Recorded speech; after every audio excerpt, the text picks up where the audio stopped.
Now, Kenyan sculptor Stanislaw Trzebinski, who is affectionately known as Stash, is one of those artists who stepped out of his comfort zone and ventured into new design territory by creating pieces that he had never been designed or that had never been designed before.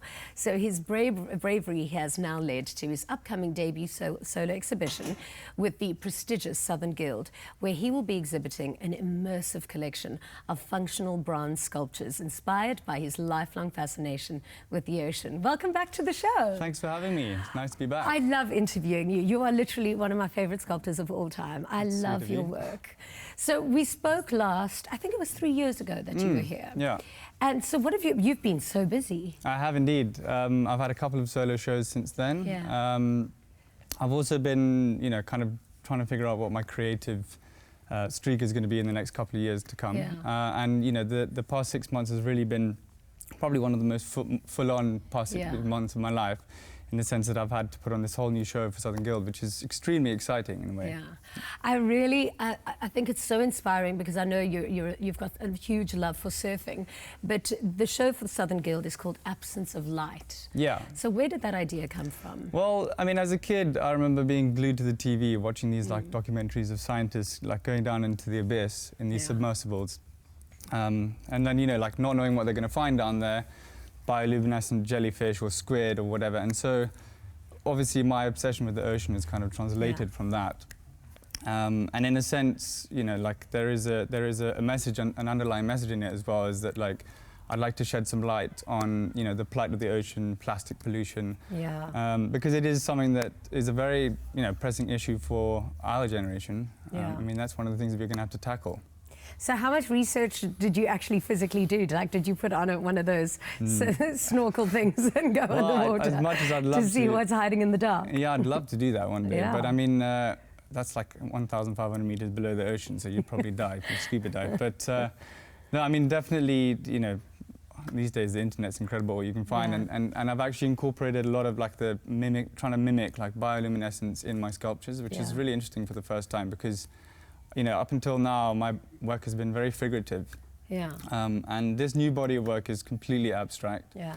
And like removing myself from the constraints of the figurative form has allowed me to, like really express stuff that I was kind of pushing off for a while. Yeah. What brought along that change? Because I know you did a lot of the male anatomy. I mean, there's no one that can make a muscle like you. You can actually get, you can see the flesh in your. I mean, it's incredible. Yeah. Well, I mean, I was in my early days of sculpting. I was very like obsessed about trying to like learn the anatomy because I'm self-taught. Yeah. So I kind of dropped out of art school, and I decided that I wanted to tackle it on like head on. Yeah. And I had to teach myself how to sculpt, and essentially that's what my early work was. It was the exploration of the human form and of anatomy and all of that. But there was there's kind of like only so much you can do to the human form before you start getting repetitive. Yeah. And so when Southern Guild approached me and said they'd like me to do a solo show for them, I was like, oh my God, this is a dream come true. Amazing. And removing those boundaries, like I literally just let my mind run wild and was able to produce works that are, like a lot of the sculptures have lighting elements in them, and light's a recurring theme throughout the whole show. Yeah. So there's like hanging sculptures. I mean, the idea is that it's like I'm trying to bring, it's like a journey into the deep, per se. So it's so beautiful. What have you used in the colourful sculptures? Well, I mean, that's also what's been really fun about this. Is that, like, I've literally experimented with all different mediums, different sculpting methods, things that I would really like out of my comfort zone. So I took a little bit of a leap of faith, but I luckily had people that are able to help me along the way and advise me about what to do. Yeah. I mean, the clear sculptures those are actually cast in resin. So beautiful. Yeah, and the idea is that I wanted it to be like they're quite lighthearted and playful, but also, kind of not only to get people to like look closer at the actual artwork, but maybe take a closer look at what the message is behind the work as well. With a show like your solo exhibition with Southern Guild, what does it mean for an artist like you? Like, I mean, who's going to see your work, and how expansive can it be?